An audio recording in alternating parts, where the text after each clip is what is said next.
Great. So today we have Josh Thomas. Josh is a 15-year grizzled veteran entrepreneur who has worked with more than 5,000 entrepreneurs across 30 different industries over the last 15 years.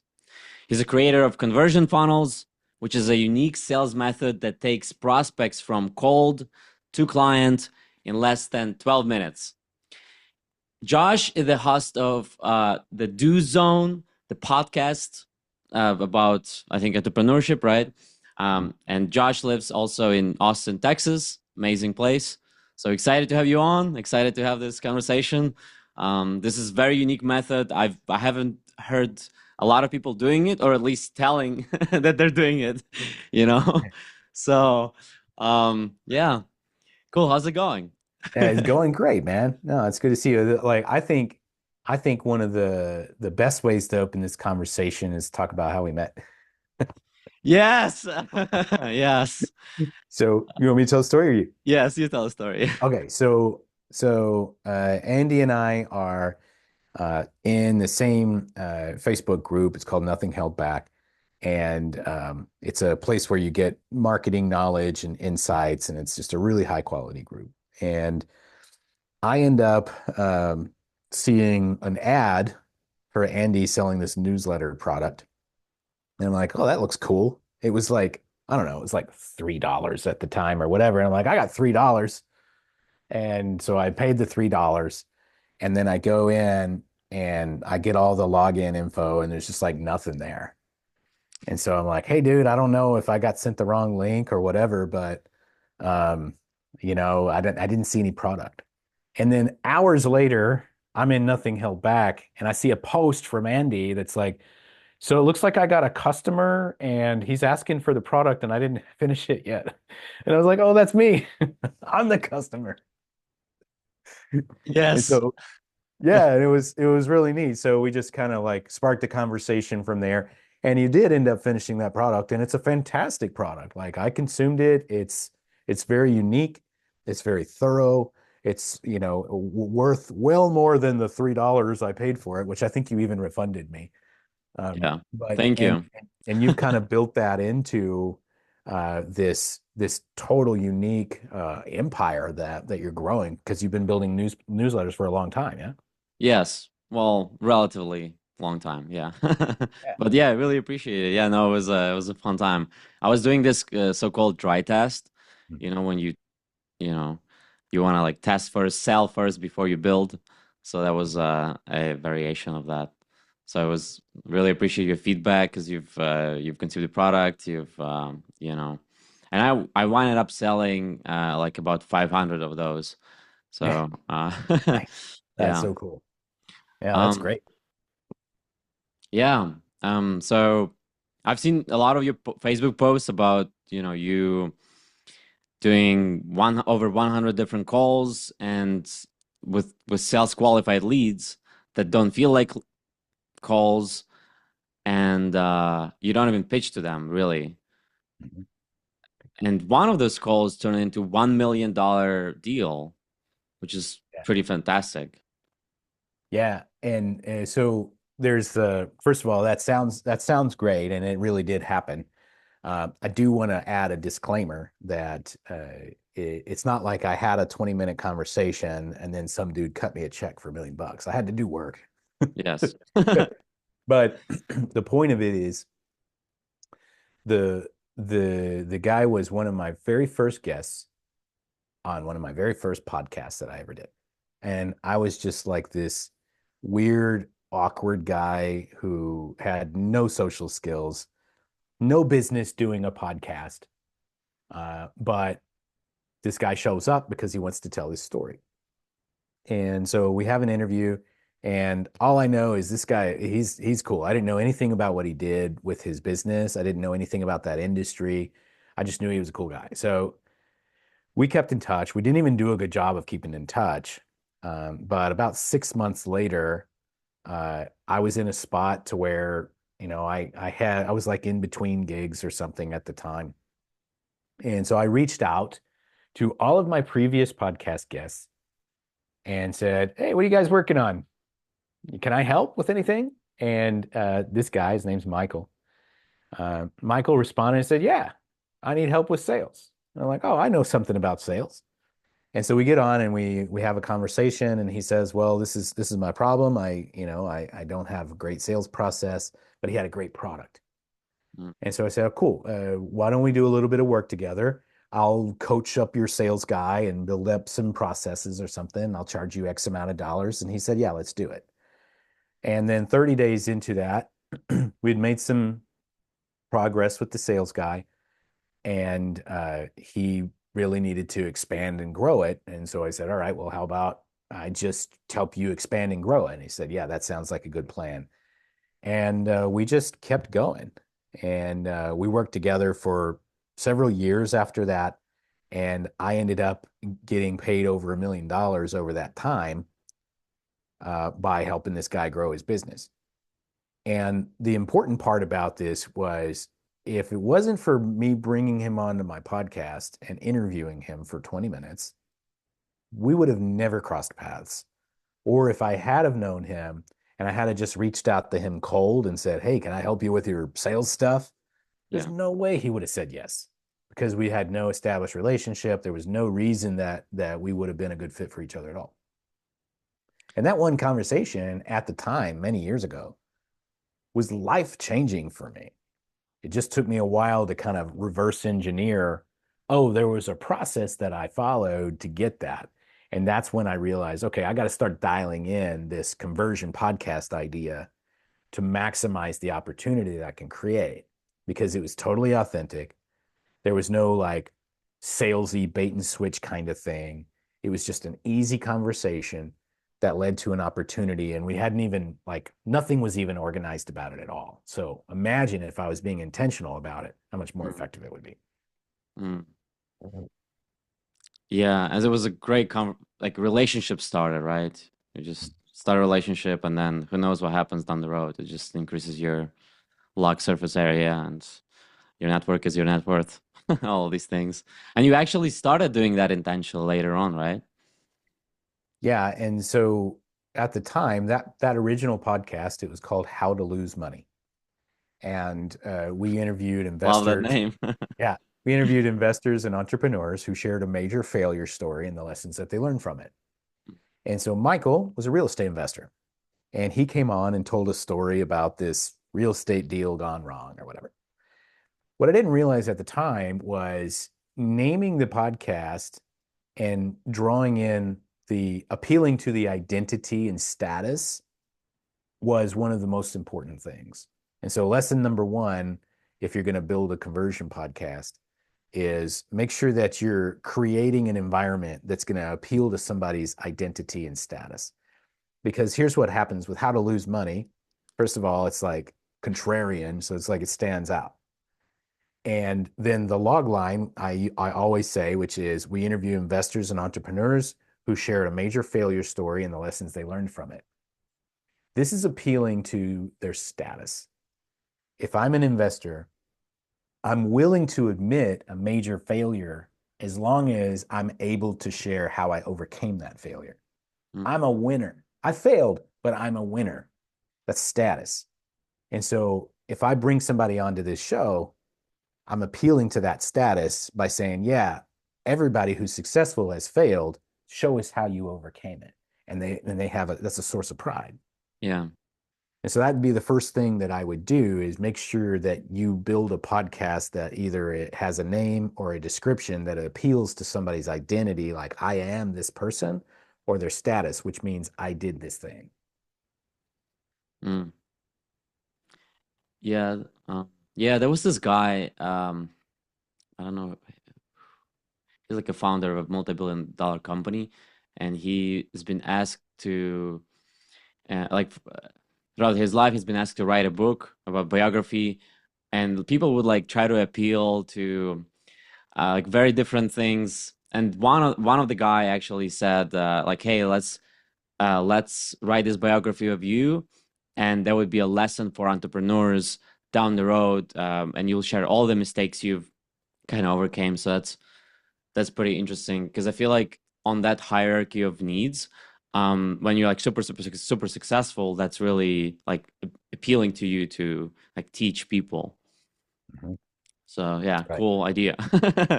Yeah, Yeah. and you're talking about Maslow and the hierarchy of needs. Here's the thing, everybody at the bottom rung of the hierarchy for Maslow is survival, safety. Mm.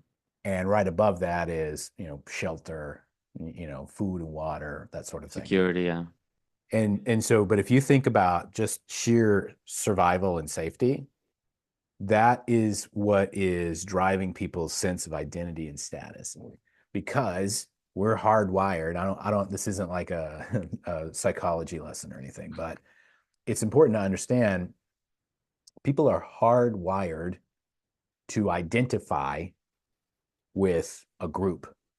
And they are also hardwired to want to be at the top of that group. And it has to do with two chemicals in our brain. One of them is oxytocin, and one of them is serotonin.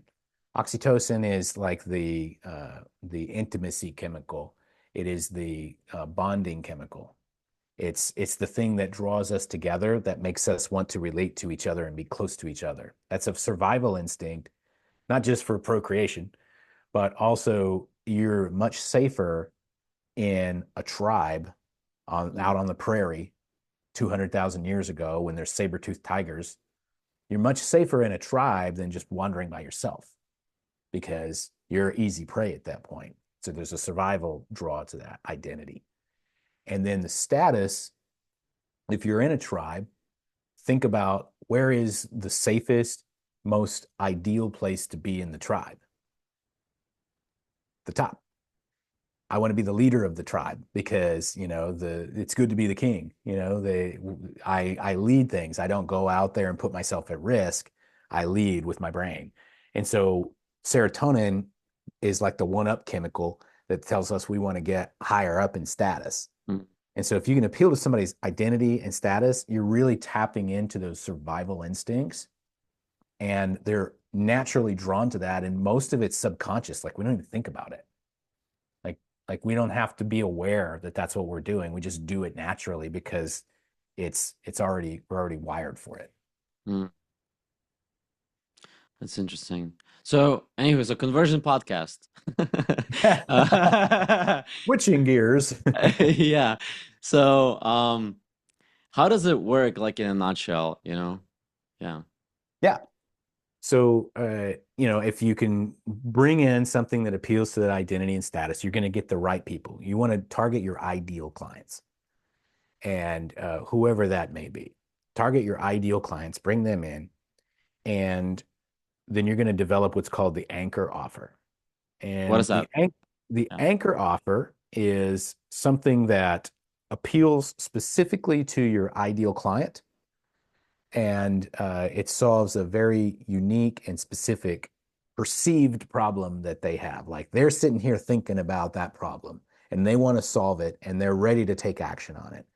So, as an example, if your ideal client is an investor, for instance, then you want to solve the main problem that they have. And the main problem that they have is they don't have enough deals to invest in. Let's say that they're a wholesaler, and they're always looking for more opportunities, more leads, more people that they can make offers for, and they don't have enough.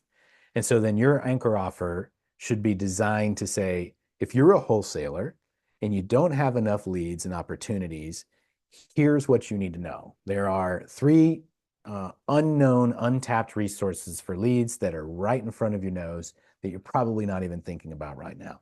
I put together a free report that shows you all three of these and how to use them to get leads within the next 24 hours. Just go to abc.com to learn more. And so now what I've done is I've really tapped into like their primal desire, which is I need more leads and I need them now, Primal desire, right? yeah. Yeah. Yeah. And so I gave them exactly what they wanted, and I anchored that to say this is what I do right at the beginning. Now I'm just going to set it to the side. Today's guest is Bob Smith, and he's a wholesaler in Phoenix, Arizona. Bob, tell us, what makes you so great or whatever.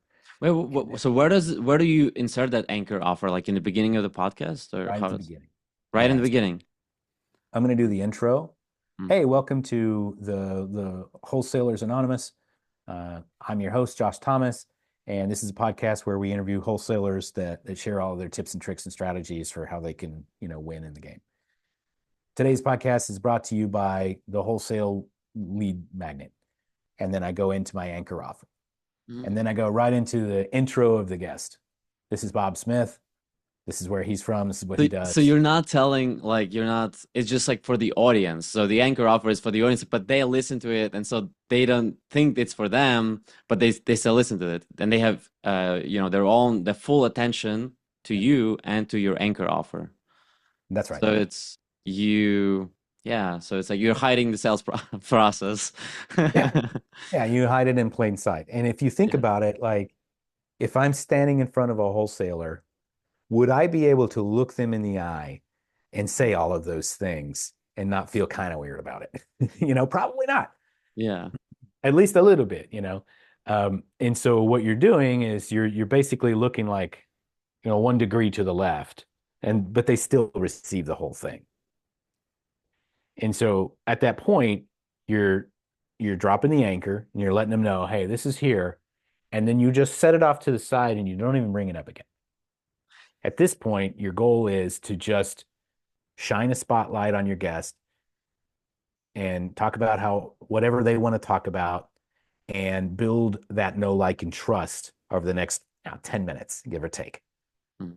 And then we're going to wrap up the conversation. Usually, I'll ask them a question to get them going to kind of provide some material. Then I'll respond to that. And then I'll ask them a question like they'll have some prepared, like these are some talking points that I can bring, and I'll pick one of those. And then I'll start to wrap up. And in my outro, I just remind them of the anchor offer. And one more time, if you're looking for a great place to get leads, go to abc.com. That's it. Mm. Hit stop. And then at that point, I just say, hey, Bob, that was awesome. Great job. Now, if I did my job and I got the right person on and I got the right offer, what's going to happen next is Bob's going to say, yeah, yeah. Hey, that thing you said at the beginning, that was really interesting. Can you tell me more about that? And now you're in your discovery process. You just you just got promoted to a discovery call at that point. Now, if you don't get them asking about it, you can always kind of navigate around like, yeah, by the way, how do you get leads? You can always kind of reopen the conversation. But if they don't get engaged at all, it's probably because your offer is not good enough and you need a better offer. But normally, 80% of the time, if your offer is good, they're going to go ahead and ask you about it. And now you're positioned as an authority because they asked you about what you did. Yeah. Now all you have to do is answer their question and find a way to further the conversation. And Mm. it's totally natural. It's totally authentic. It doesn't feel like they're being sold because they're not. You're just saying, I'm just letting you know this is how I pay the bills. Now I'm going to feature you. And if even sometimes if they're not, even if your offer is not that great, sometimes they'll still ask you about it because of another simple psychological thing, which is reciprocity. Like you just did a big favor to me. Least I could do is ask you about what you do. And then Mm. they'll ask you anyway, even if your offer is not that great. So in the beginning, when you introduce this anchor offer, do you position it like, do you tell them it's your company? Like, do you say it's presented by this type of offer? Like, how do you frame it? Because when you said it, it sounded like it could have been just some sort of ad that somebody else placed it on your pod. Like, how do you present it? Do you try to explicitly say, hey, this is Josh Thomas, you know, does this thing or company, your company, or yeah, how I do you do found it? it's not necessary to identify over hundreds and hundreds of interviews. The confusion on whether or not it's my offer is like 1%. Really? Okay. Yeah. One out of 100 people will be like, yeah, so what's that, that company? Oh, that's pretty interesting, and not know that it's me. What they may do is they're like, hey, that thing you said at the beginning, is that your offer? But most of the time they'll just ask the question. Like I can read you an anchor offer that I'm using right now if you'd like. Sure. Yeah, that'd be awesome. So my podcast is called The Do Zone. It's about productivity for entrepreneurs, right? And so I'll open up the show, uh, and uh, and once I open up the show, then I'm going to say the Do Zone is sponsored by Fast Track Funnels, the new way to bring in consistent daily sales for your business in 2025 without cold outreach or burning cash on ads. We use this method with a brand new business to generate more than $100,000 cash collected in less than 30 days. Download the free step-by-step blueprint that shows exactly how we did it at getconversions.net. Once again, that's getconversions.net. Today's guest is Andy Austin, and he is the newsletter king.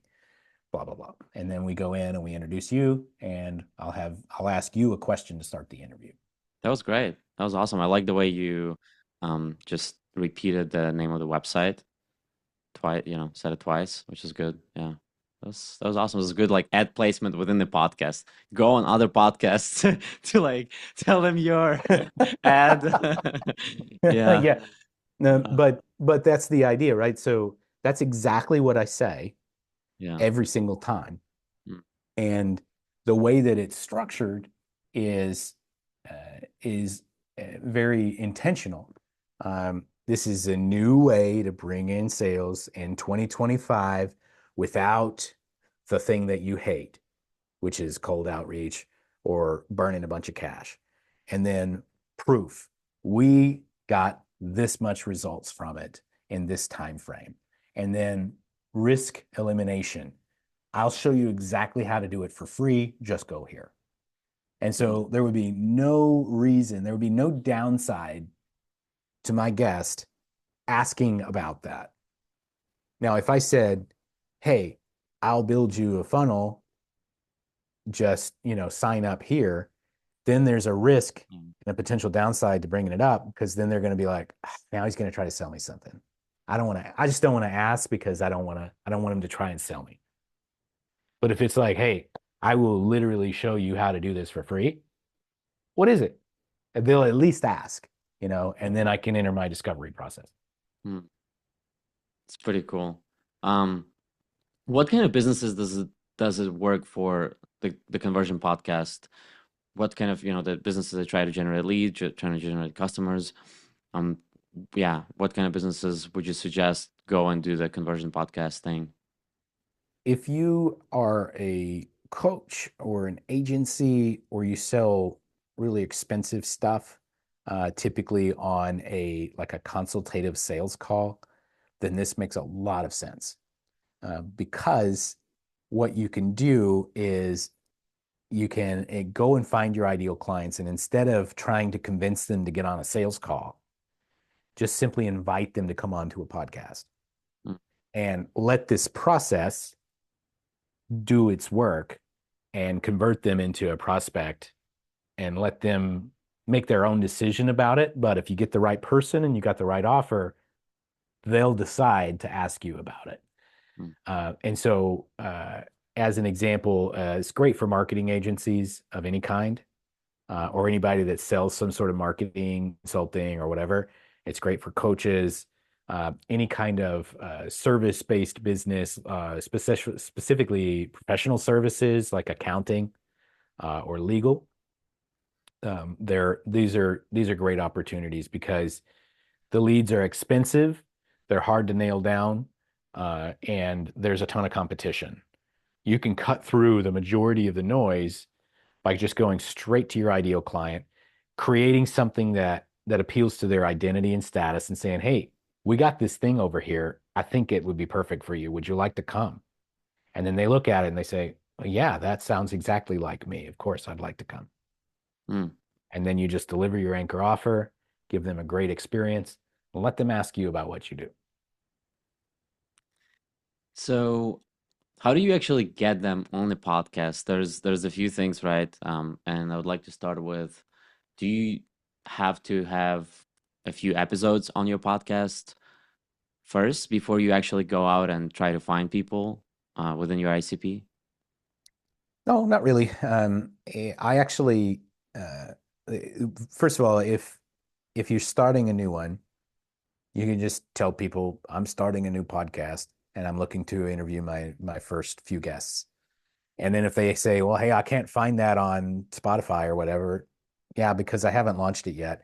I'll launch it probably sometime next month after I've recorded enough episodes to get momentum. And then there's no follow-up questions after that. Nobody's ever like, well, let me know when it's launched and I'll come on. Like nobody cares. Mm, Um, but as far as where to find them, there's a lot of different places to find them. If you actively run a business now, one of the best places to look is anybody that you have engaged with about doing business that hasn't signed up yet. So if you do a lot of sales calls and you're not closing 100%, like most people close 10 to 20% of the calls they're on, well, that other 80 to 90% of people that you've already talked to that haven't closed yet, those are great prospects for you to bring on. Hey, I know we had a conversation about doing some stuff together like a month ago. Uh, but I started this podcast and I thought of you, man. I thought you would be a great fit as a guest. Would you like to come on? And it's just another opportunity to deepen the relationship and kind of reignite that conversation. mm. The next best place to go would be, anybody in your database that already knows who you are, and then finding niche specific groups. So, if, for instance, you are looking for accountants as clients, finding places where accountants hang out, masterminds, Facebook groups, any kind of licensing organizations, like if there's some CPA network or something, uh, going there and inviting them onto the podcast. Those are great places. And then like the farthest out place that you can go is there are these things called guest exchanges. And that's where there are people who are actively looking to be guests on podcasts. And as long as you carve out who you're looking for, there's a good chance that those people are out there looking to be guests on your type of podcast, and they'll come to you. What are these guest exchanges? Where do you go to find them? Yeah, so there's a couple of free options and premium options. Free options would be on on Facebook. There are like podcast guest and host exchange groups. And then there's some premium versions. There's one called matchmaker.fm, and then there's another one called Podmatch. And I think there's a few other ones, but those are kind of like the top two in my opinion. Oh, yeah, never heard of that. That's pretty Yeah. cool. Yeah, and it's a place where you go in there and here's the thing, if you host a podcast, there is an outsized ratio of people who want to be on podcasts versus people who actually host podcasts for interviews. Mm. So there may be one podcast host for every five people who want to be a guest. Is there a You case are for selling yourself as a guest? Yeah. And but here's the thing is like you're basically the hot girl at the party, right? Because there's way more people that want to be on the podcast than podcasts that want to take people. And so when you go onto these networks, you create a profile. Sometimes you don't have to do anything. They'll come find you. As long as you're clear about who your ideal guest is, they will come find you and they will pitch you and they'll say, "Hey, I'd love to be on your podcast." I'm on Matchmaker. I get 5 messages a day on there, and I do nothing. I'm on Podmatch, and I get like 5 to 10 matches a day. I have to reach out to those guys because it's set up a little different, but like finding people to come on is not difficult. I will say that if you're in like some hyper specific niche, Mm. then it's less effective. For instance, we helped this guy that like marketed to shed builders, and it was just a disaster trying to find shed builders that wanted to be on a podcast. It was just too narrow, you know? And so you want to keep it kind of broad, but not too broad. Mm. Interesting. So let's say, I've exhausted all of my prospects that I've had sales calls, they didn't close, right? And I want to go out and actually cold pitch my podcast. What's the best channel you found to do that? Or is it, I guess it's different, on a niche, but like cold email, LinkedIn. Yeah, it really depends on where your people hang out. So wherever they're going to consume content is the best place to be. Hmm. But it's really simple. I mean, like you can do this now. Anybody listening can do this right now. Here's the formula. It's nice and easy. I'm starting a podcast for ideal client avatar, looking for my initial guest. Who's interested? Post that on your personal profile. If your ideal clients are hanging out and you're connected with them, you will get immediate responses.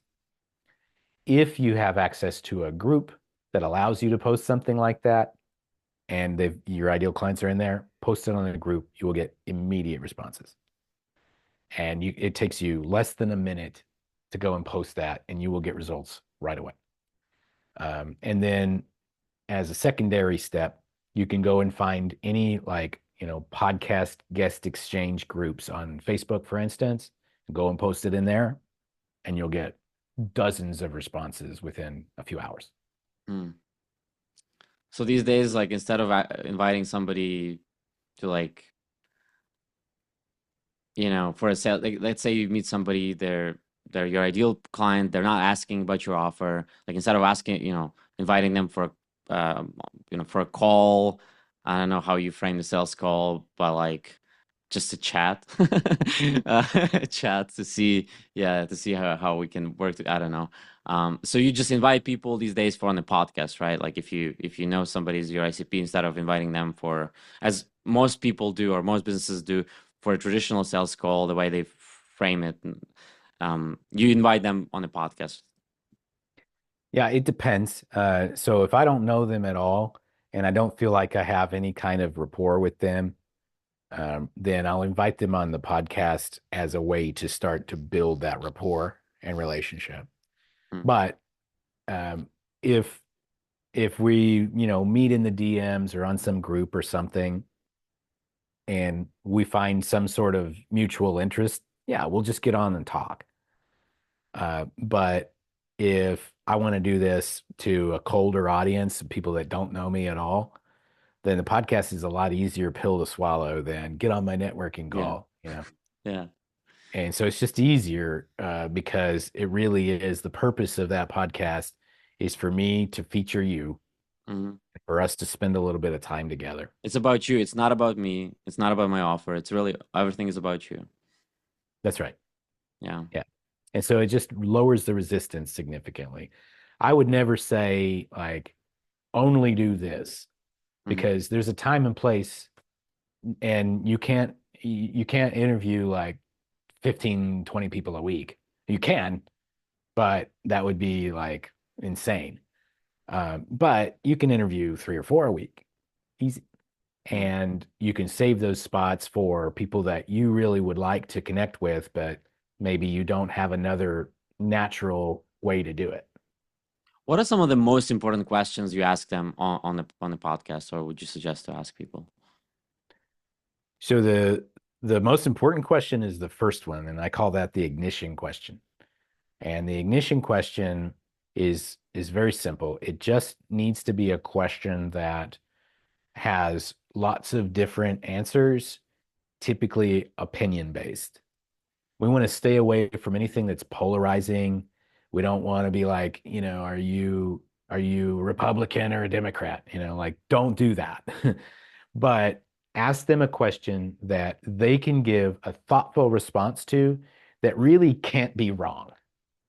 And so the reason that I do that is I don't want to do any research or prep on this guest to know what I need to be talking to them about. I don't have the time. Hmm. Uh, and so if I come with my ignition question, they're going to bring some insights that they're thinking of, and all I have to do is respond. And so um, I'll give you a sample. My ignition question from the do zone is it's actually more of a command than a question, but it is tell me something you believe is the key to getting stuff done that most people don't think of. And the reason that I ask that, it's a podcast about productivity, right? So I'm going to ask a productivity question. But now I'm saying, what do you think Mm, is the key that other people may not think? And now you cannot give me a wrong answer. It's impossible. mm-hmm, Now you may say something that somebody else said before, but you're probably going to say it a little bit differently, mm-hmm, you know? And now once you give me that answer, all I have to do is react and respond to what you said and just further the conversation along. And since it's a topic that I already know a lot about, then I'm armed and ready. I'm locked and loaded. I know that I can answer that intelligently. And so as an example, going back to the accountant thing, if accountants are your ideal clients and you've got a podcast for accountants, you might ask a question that an accountant can give a really strong opinionated answer on. Like, for instance, in your opinion, what is the key to maximizing tax savings? What is the one key to maximizing tax savings that most people don't know about? And depending on their experience and their thought process and all this other stuff, they'll come up with a million different answers. And if you know stuff about accounting, you're like, oh, that's an interesting idea because I would have thought this. So tell me more about that. mm-hmm. And it just opens the conversation. You don't have to bring anything to it. Yeah, it's interesting. It's like a version of the question that I was gonna ask you, by the way, right now. What do you disagree with most people that do podcasts? What do I disagree with? Yeah, disagree. Uh, Yeah.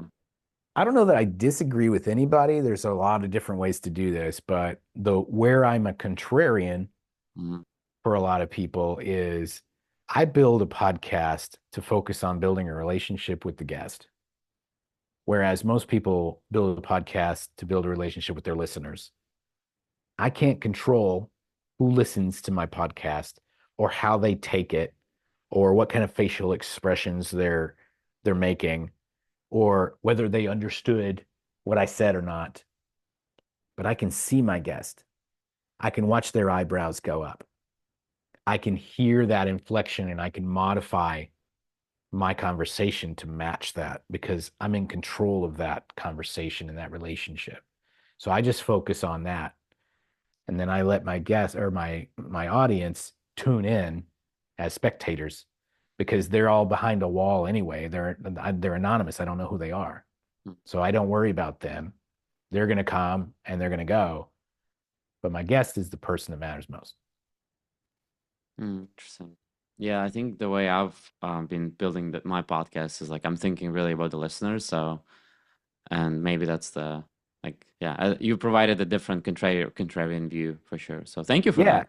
Yeah. And that's the thing. It's like I don't disagree Yeah, exactly. with your approach. I'm just taking a contrarian perspective. There's nothing wrong with focusing on your listeners, but I have my reasons for focusing on the guest. And I think my listeners appreciate that because they can feel the authenticity, right? And they can feel like, okay, well, he's not just doing this to sell me something. He's doing this to sell the other guy something. Oh man. Let me get my popcorn. That's funny. Um, where do you think most people fail when it comes to doing podcasts or yeah, maybe even sales? Because you have a lot of experience in sales as well. I, it's going to sound really cliche, but the way that most people fail at podcasts is they don't start because they're focusing on the wrong thing. The wrong thing. Yeah, like I talk to so many people that are like, all right, I'm going to spend the next 2 months figuring out my lighting and buying all this equipment and doing some research on whatever. Whereas, like, here's the thing: if you have a Zoom account, you can go and post the thing that I said, and you can get somebody that says, yeah, I'm interested. And if you really hustled, you could probably get them to show up on your Zoom account today. And you could mash the record button and say, welcome to the Accountants Anonymous web podcast. I've got Bob Smith, and he's a CPA in Milwaukee, and we're just going to talk about cool stuff. Man, what's the secret to, minimizing your taxes? And like, you could literally be recording a podcast 10 minutes from now, Hmm. and it would be perfectly fine. And what you'll do is you'll figure it out as you go. There's no right and wrong way to do this. It's just a conversation between two people. Don't overthink it. Yeah, exactly. Yeah. That's a good advice. Just do it. Yeah, I Do mean, it now. like, yeah, and that's the thing is like when I started doing this, I've recorded over 1,200 episodes at this point. And when I started doing this, I had no idea what I was doing. I had no ability to improvise or engage a conversation. I had no skills in that area. The only reason that I have those skills now is because I've done it 1,200 times, not because I'm some like magical wizard of communication. I just kept turning the crank. And that's the big thing. And going back to sales, copywriting, newsletters, it all comes down to is like, well, I got to get the right template. I got to get it just right. I got to figure out what's the most interesting and efficient way. No, you don't. You want to start a newsletter? Start writing words and sending them to people and get better at it as you go. You want to start a podcast? Hit record and start talking to somebody else Yeah. and get better as you go. Yeah. You don't have to like people have I feel like a lot of people have a limiting beliefs with a lot of things, including podcasts. Maybe, they think, oh, I'm introverted, blah blah blah. Like podcasts are, yeah, you just like can write down questions and they just say the questions. You can probably like record the question and lip sync. Yeah. Yeah. Yeah. And again, These days, AI can tell questions for you. You can have yeah, like right. AI. You Yeah. just It's like, like, yeah, and again, I don't even disagree with that. Like that's one way to do it, but you don't have to do that. yeah, You can literally, I show up, the only thing that is pre-planned on my podcast is my intro and my anchor offer. I read that. I've said it so many times that I don't need to read it, but I still read it every single time because your words matter. The only other thing that is scripted is the ignition question, and the rest of it, I just roll with it, man. Like, I don't know what question I'm going to ask you. I'm just going to figure it out as I go. But that's me because I didn't want some big rigid structure that was going to keep me from getting out there and building the relationship and having the conversation. makes sense. Um, great. What's like the question that most people ask you about podcasts that we haven't talked about today? How much time is it going to take me is the biggest concern. Really? Mm. And that's the other thing is like if you haven't picked up by now, I want to be as efficient with my time as possible. And I do 30-minute time slots because I don't have that much time. Like I have at some times I've recorded like 10 podcasts in a day. Mm. That's too Jesus. much, by the way. I don't recommend it. But I need to be is super efficient with my time. So I keep my podcast short and I want to limit my mental fatigue. And so I don't prep. I ask the same question up front. And then as far as editing goes, I just read the intro and the anchor offer. I do the interview and I read the outro and I hit start and I hit stop. And I do have an editor that like clips a couple of things and publishes it for me. But her job is so simple. Like she basically takes this transcript and puts it into AI to create the title and the show notes and clips off like a couple of seconds at the beginning. And there are no edits needed because I'm just talking through and it doesn't matter. We Mm. publish that. So it takes me literally the amount of time that it takes us to have the conversation. That's the amount of time I spend on it. And then my editor spends, I asked her one time, she says it takes about 5 minutes for her to edit and upload one of our episodes. That's it. Wow. So you could record, you could record 4 episodes, one per week for a month, and in 2 hours. You could edit them and publish them yourself in another half hour. That's that's a pretty low commitment for the amount of value you get out of that. Because if one of them turns into a client for you, it was all worth it. Yep. 100%. Yeah. So now I imagine there's a lot more technical details to all of these things, like, and there's a lot more, right? It's just we kind of only scratched the surface, just a high level and strategy, potentially not even that. Uh, I think you've launched something where you have more resources where people can learn more and like really just have everything they need. Yeah. Yeah, So I put together a blueprint that shows you the entire process, maps it all out, walks through all of the psychology elements and everything, and how you can basically build your own with my framework. We call it the Conversion Podcast, and the course is called the Conversion Podcast Blueprint. And so if anybody wants to take a look at that, you can go to getconversions.net/podcast. Getconversions.net/podcast. great. Awesome. Well, yeah, thanks for that. I'll definitely check it out. What's the highest ROI activity you've done in the last 12 months? The highest what? ROI activity. Highest ROI activity in the last 12 months? Uh, Launching a funnel and running ads. Great. Yeah. And and then you're like, well, dude, you just spent 50 minutes talking about a podcast. What's the deal? Here's the thing. Podcast is great and it's good organic slow burn. If you want quick opportunity to turn that in and you don't mind doing some work and maybe kissing a few frogs every now and then, podcast is awesome. You can get started fast, very low risk, low capital investment.